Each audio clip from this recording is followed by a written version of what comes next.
The interior of the Grand has suffered a lot of plaster damage. Over the years it has not been taken care of and got very wet.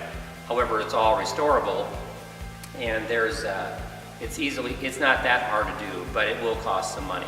We have had a structural engineer review. We have a firm, WBCM, that is our engineering firm, that was here and did a thorough structural evaluation last summer, and there are no major structural issues. All the ones that are there are easily repairable.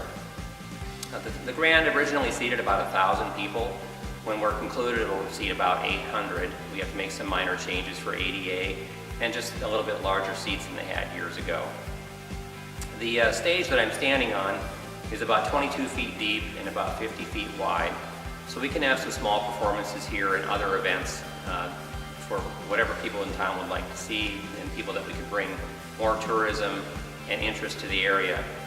The interior of the theater is a mix of Victorian and Roman Corinthian design. It's sort of an odd, eclectic combination of different plaster designs that were incorporated.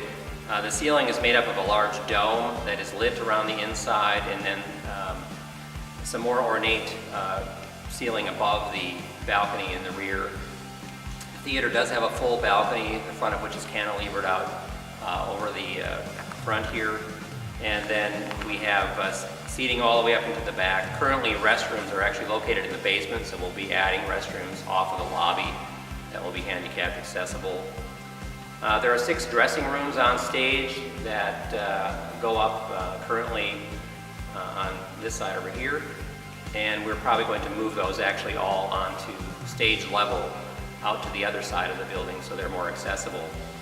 Yeah, the dressing rooms are cool actually, because one of them, the upper right one, actually has a view out over the audience, so whoever had that dressing room could peek out through what used to be glassed-in fake windows on the sides of the theater and actually see who was watching and what their reaction was to what was going on stage. The Grand is a concrete and brick structure. It has a steel roof with precast concrete slabs on it that the roof is actually made up of.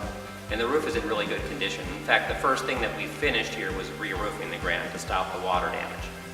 So that has been done. The annex next door that was given to us, that's actually part of the ballrooms, was also re-roofed. The 2 ballrooms that are upstairs behind the balcony are each 70 by 70 feet, and we can have events there as well. They're very interesting spaces, but they need a lot of work. They don't have heat, they don't have running water, and they need to be restored. One interesting thing about the ceiling in the Grand is there's an attic up there, and there's actually a small catwalk that goes out through the center. I have walked out that catwalk all the way to the center of the large oval. And when we had our asbestos abatement program this last year, all of the asbestos that was in the Grand, or the vast majority of it, was in the attic on the old heating pipes and ductwork that are up there. So that's all been removed. And then there were some small amounts here and there in the theater that were completely removed as well. And that was paid for by our large grant from the Ohio Clean Funds in the state of Ohio.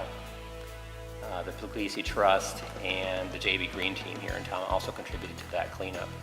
One other thing to mention about the lobby too is that the J.C. Williams Trust has been a big help there in helping us restore the lobby, and also the front cleanup of the theater this last summer when we were able to clean off the paint that had been sprayed on it a couple years ago.